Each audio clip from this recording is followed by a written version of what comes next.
Slow learners are not weak learners, they are system injured learners. Absolutely. If slow learning were a disease, then why would slow learners eventually excel in life? I mean, we regularly see that the students, so called slow learners or back scorers in the classroom, they end up becoming the real entrepreneurs, the real industrialists, innovators, and leaders, while the actual toppers in the schools, they simply end up in jobs, whatever company they're in. Perhaps because the classrooms they measure speed, not Oh, intelligence. yes, they don't test the depth of understanding, they don't test the emotional intelligence, the creative endurance.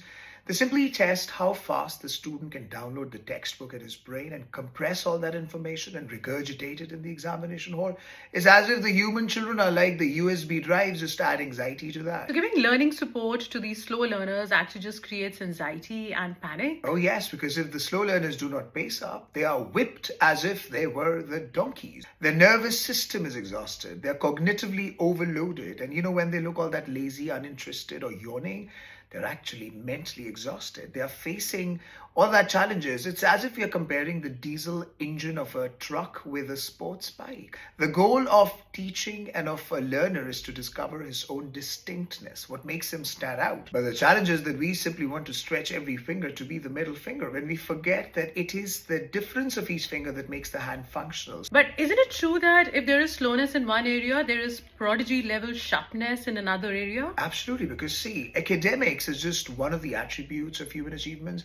There are way more diverse attributes which are non-academic. But the challenge is we never measure them because somehow the measurement and the discovery of those attributes simply doesn't fit into the timetables of the schools. So in simple words, we are busy in judging the whole toolbox of human capacities with simply an inch tape, an ordinary inch tape. We forget to acknowledge that every child is gifted with one or the other skill of thinking. For example, there is spatial thinking, which makes a child capable in not just arts or sports, but also in architecture.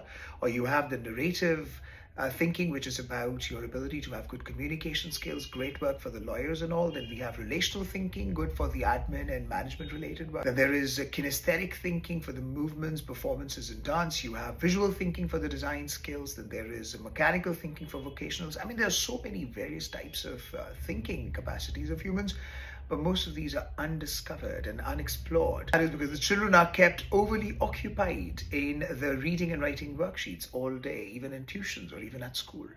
And the only question asked is, why is this child not doing as well as the other one? Oh, how sad is that? It is worse for the girls actually. Girls, how you mean? See, now the girls in our society are directly or indirectly trained to protect their dignity, pride, and self image. However, with all these repeated public comparisons that are made in the classroom, we stain the image and self confidence and self worth of the girls. And girls usually internalize all that scolding, that name calling, that shame, that labeling, and they carry that wound to their adulthood, leading to them not even competing when the time comes.